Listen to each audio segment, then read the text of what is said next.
Here's some short album reviews of new metal releases for April 26th, 2024. This was a big weekend for metal releases. I did 2 full reviews this weekend. The first one was for Humanoid by Accept. The second one was for the new Darkthrone album called It Beckons Us All. But now I have 6 albums to talk about, which are going to be some old school death metal, some grindcore, some thrash metal, and some heavy metal / black metal. So let's get into it. First album I have is from the old school death metal band Deicide. The name of the album is Banished by Sin. They're part of the Tampa, Florida death metal scene from the early 90s, along with bands like Death, Obituary, Morbid Saint, and Cannibal Corpse. But to be honest with you, I've never really listened to them. I've listened to their debut before, but I've never paid much attention to this band afterwards. I went into this new album with an open mind, so let's talk about it. The songs are straightforward death metal. There are 12 tracks. The album is 38 minutes long. I have 2 observations with this album. First of all, I understand this band is anti-Christian. They're very satanic. I get that. But there comes to a point where it gets very overused. I don't think this band writes about anything else. I mean, if you look at a band like Ghost, they were very in your face with their Satanism at first, but then they started to write about other stuff like plagues and fallen empires. So I think this band needs to branch out their songwriting a bit. Secondly, I thought that the music was kind of death metal light. The simplified like some of the guitar playing at times, and for me it was accessible. I liked it, but I could see other death metal fans finding it maybe a little boring. Let's get into the songs now. The opening track is called From Unknown Heights You Shall Fall. And so far the music sounds good. It doesn't sound too extreme. It has that galloping death metal sound that goes into the classic sound where they speed it up and play some more technical riffs. Not everything on this album is super fast. So for example, the song Sever the Tongue has some stop-start guitar riffs and moves at a respectable pace. Then you have the song Bury the Cross with Your Christ. This was one of the singles. This has some very heavy vocals. You can understand what he's saying if you listen closely. Overall, it's not bad. It's old school death metal. I don't think it's anything out of the ordinary, but there's probably some better albums by death metal bands that have been coming out recently. It's okay for me. I'll give it a 7.5 out of 10. I don't know if I'll go back to it very often, but I wanted to review it because they are a big name in death metal, so I wanted to cover them.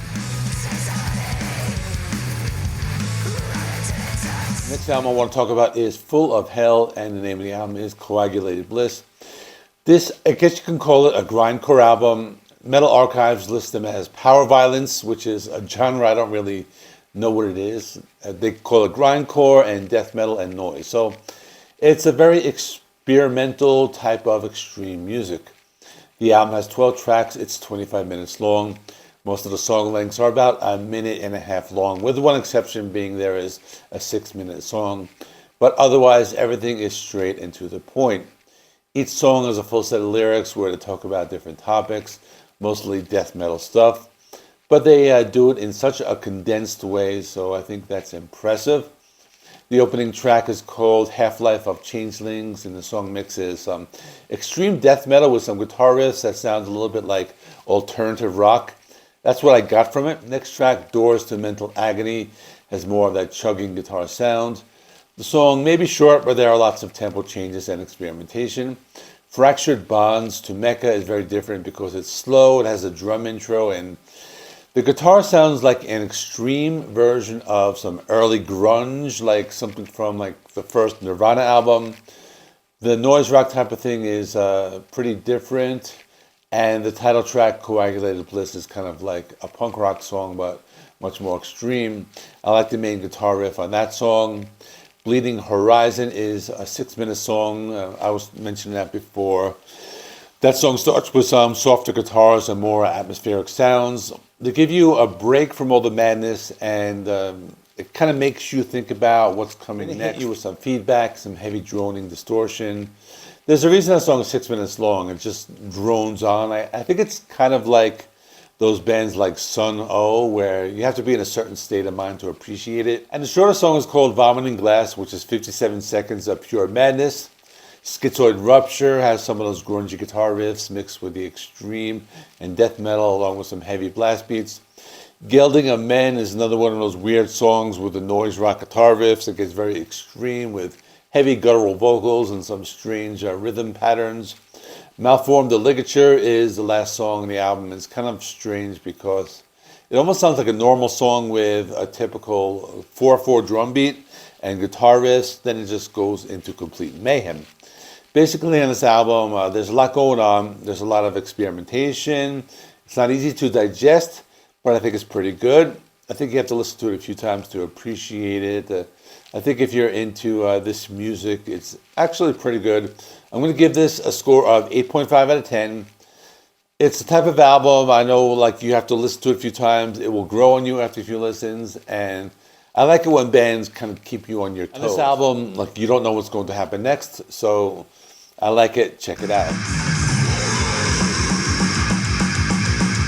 Next we have an album by Pestilence. The album is called Levels of Perception. They're another old school death metal band who are from the Netherlands, and this is not a new studio album. It's a compilation of older tracks that were re-recorded. I'll do a short review of this anyway because I have listened to them in the past. I don't know their entire discography very well, so a lot of this was fairly new to me. The opening track is called Horror Detox. This is some of that sick and vile death metal. I guess you can compare them to a band like Obituary or Cannibal Corpse. You got lots of guitar riffs. It just sounds good in general. Then they have the track called Sinister, which I like a lot. It has lots of aggression. The guitar hits very hard. They change the song rhythm, and in general sounds very good. The vocals are very deep and guttural. Then we have a song called Deicide. This is one of those songs which is just straightforward, old school death metal. It's very fast paced. The guitar riffs are fast. It's filled with energy. The lyrics paint a picture of somebody who is stranded in a desert and there's no water around, so hence the name Dehydrated. So I like that aspect of it. They write lyrics that paint a picture of these different situations of how, these terrible situations. So it kind of reminded me of the band like Death with Chuck Schuldiner. They used to do that a lot. We have track number 8 called Necromorph. This is pretty good. I think it's a little more on the progressive death metal side. They seem to have lots of twists and turns with the rhythm and the musicianship. Then there was a song called Twisted Truth. This one has a short acoustic intro, but continues with distorted guitars, and this one moves kind of slow. It's a little more on the death doom side. The song is kind of unique. It was from their 1991 album called Testimony of the Ancients, and they mix in some traditional heavy metal with some melodic guitar riffs, and they also have the deep guttural death metal style vocals. I like this one a lot. Then they have the song Out of the Body, which is from the one Pestilence album that I know very well called Consuming Impulse from 1989. This is probably more leaning towards thrash metal, but still has some death metal elements in it. Overall, pretty much a greatest hits album. Really all the songs are very good.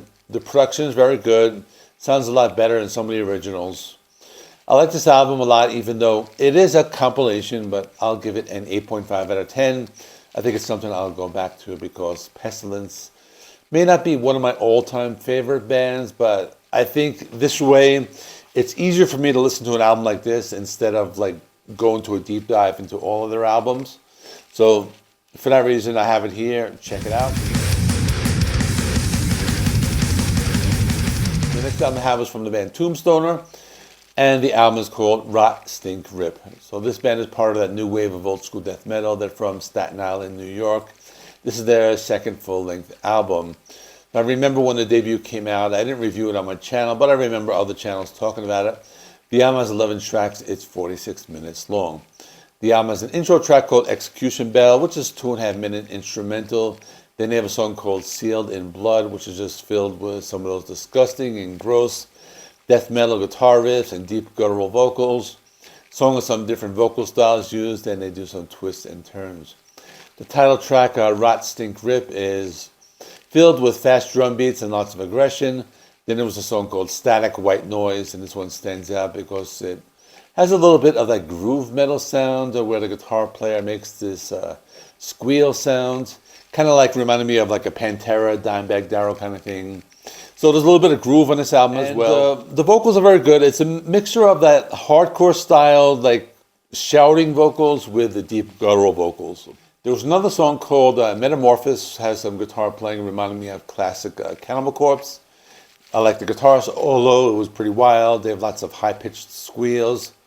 Another song called Desperate Dreams. I thought it was another one that stands out because it's very fast paced. You can hear some blast beats in the drumming, and the guitar riffs are very technical. And you can also hear a little bit of a classical music influence. Overall, really good old school death metal album. It's pretty cool. I was looking up some clips on YouTube, and I found a clip of them playing in New York City. I think it's Central Park. And I thought that was really cool. And you have the kind of like a little mosh pit going on there. So I kind of like wish I was there. But anyway, it's one of those old school death metal bands like Undeath, Creeping Death, those types of bands. And really good. 8 out of 10 for me. If you like death metal, this is probably one of the better death metal albums to come out so far this year. Next album is by the band Darkness. This is a German thrash metal band. I was surprised because I looked them up. I realized that they were around in the early 80s. But like many thrash bands, they broke up in the early 90s and they made a comeback in 2016. Basically, one of those bands has a large gap in their discography, as we have been seeing recently with some recent thrash metal albums and bands. So the name of the album is Blood on Canvas.